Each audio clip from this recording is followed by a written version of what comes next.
N പ്രശാന്തിനെതിരെയുള്ള തുടർ നടപടികളിൽ മുഖ്യമന്ത്രിയുടെ നിലപാട് നിർണായകം. ഹിയറിംഗിന്റെ ഫയൽ ഉൾപ്പെടെ ചീഫ് സെക്രട്ടറി മുഖ്യമന്ത്രിക്ക് കൈമാറും.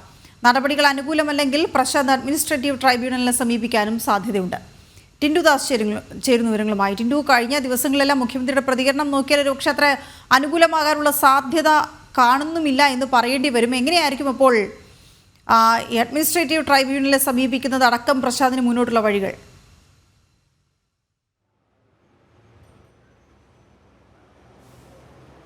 തീർച്ചയായിട്ടും വീണ, ഇത്തരത്തിൽ തന്നെ മുഖ്യമന്ത്രിയുടെ ഉൾപ്പെടെ പ്രതികരണം പരിശോധിക്കുകയാണെങ്കിൽ എൻ പ്രശാന്തിന് അനുകൂലമായിട്ടുള്ള നിലപാടെടുക്കാനൊരു സാധ്യത ഇല്ല എന്ന് തന്നെ നമുക്ക് ഈ ഘട്ടത്തിൽ മനസ്സിലാക്കേണ്ടി വരും. അങ്ങനെയാണെങ്കിൽ എൻ പ്രശാന്ത് അഡ്മിനിസ്ട്രേറ്റീവ് ട്രൈബ്യൂണലുമായി ബന്ധപ്പെട്ട നിയമ നടപടിക്ക് പോകാൻ തന്നെയാണ് ഏറ്റവും കൂടുതൽ സാധ്യത മുന്നിൽ കാണുന്നത്. ഏറ്റവും പ്രധാനപ്പെട്ട കാര്യമെന്ന് പറയുന്നത് മുതിർന്ന IAS ഉദ്യോഗസ്ഥർക്കെതിരെയും ഈ അല്ലെങ്കിൽ ഭരണസിരയിലെ ഏറ്റവും പ്രധാനപ്പെട്ട ഉദ്യോഗസ്ഥർക്കെതിരെയാണ് എൻ പ്രശാന്ത് ഇത്തരത്തിൽ ആരോപണങ്ങൾ ഉന്നയിച്ചിട്ടുള്ളത്.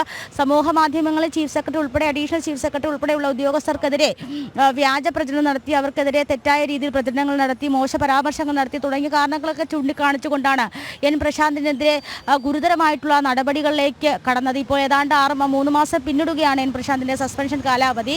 തനിക്ക് പറയാനുള്ളത് കേട്ടതിന് ശേഷം മാത്രം സസ്പെൻഷൻ പിൻവലിച്ചാൽ മതി എന്നാണ് എൻ പ്രശാന്ത് ഹിയറിംഗിന് പോയ സമയത്തും ചീഫ് സെക്രട്ടറിയോട് അറിയിച്ചിട്ടുള്ളതെന്നാണ് നമുക്ക് മനസ്സിലാക്കാൻ സാധിക്കുന്നത്. അഡീഷണൽ ചീഫ് സെക്രട്ടറി കൂടിയായിട്ടുള്ള A. ജയതിലകിനെതിരെയാണ് ഗുരുതരമായിട്ടുള്ള ആരോപണങ്ങൾ ഇത്തരത്തിൽ എൻ പ്രശാന്ത് ഉന്നയിച്ചിട്ടുള്ളത്. കോഴിക്കോട് സബ് കളക്ടറായിരിക്കുന്ന സമയത്ത് തന്നെ എൻ പ്രശാന്തും ജയതിലകും തമ്മിൽ വലിയ രീതിയിലുള്ള സുഹൃത്ത് ബന്ധത്തിലൊക്കെ അല്ലെങ്കിൽ വലിയ നല്ല രീതിയിലുള്ള ബന്ധത്തിലൊക്കെ ആയിരുന്നുവെങ്കിലും പിന്നീട് ഇങ്ങോട്ട് സെക്രട്ടേറിയറ്റിലേക്ക് ഭരണ തലസ്ഥാനത്തേക്ക് വരുന്ന സമയത്ത് രണ്ടുപേരും തമ്മിലുള്ള ബന്ധം അത്ര ഊഷ്മളമല്ലാതാവുകയും രണ്ടുപേരും തമ്മിൽ സ്വരച്ചേർച്ചയില്ലായ്മ വരികയൊക്കെയാണ് ചെയ്തത്.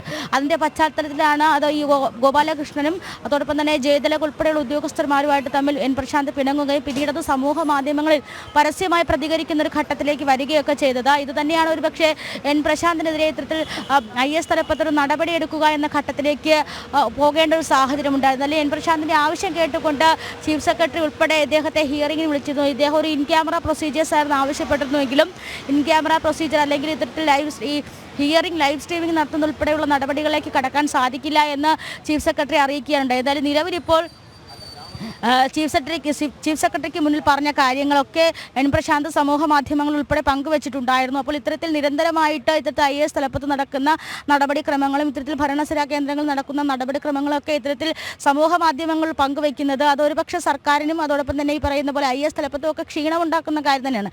അതുകൊണ്ട് തന്നെ എൻ പ്രശാന്തിനെതിരെ അനുകൂലമായിട്ടൊരു നടപടി സ്വീകരിക്കുക എന്നത് ഭൂഷണമല്ല, അല്ലെങ്കിൽ അനുകൂലമായിട്ടുള്ള നടപടി സ്വീകരിക്കുക എന്നത് ഒട്ടും പ്രതീക്ഷിക്കേണ്ട കാര്യവുമല്ല. അതുകൊണ്ട് തന്നെ എൻ പ്രശാന്ത് അഡ്മിനിസ്ട്രേറ്റീവ് ട്രിബ്യൂണലുമായിട്ട് മുന്നോട്ട് പോകാൻ തന്നെയായിരിക്കും തീരുമാനം. എൻ പ്രശാന്ത് ഈ മാധ്യമങ്ങളോട് കൂടുതൽ പ്രതികരിക്കില്ല, കൂടുതലും സമൂഹ മാധ്യമങ്ങൾ വഴിയാണ് കാര്യങ്ങളൊക്കെ പങ്കുവയ്ക്കുന്നതും.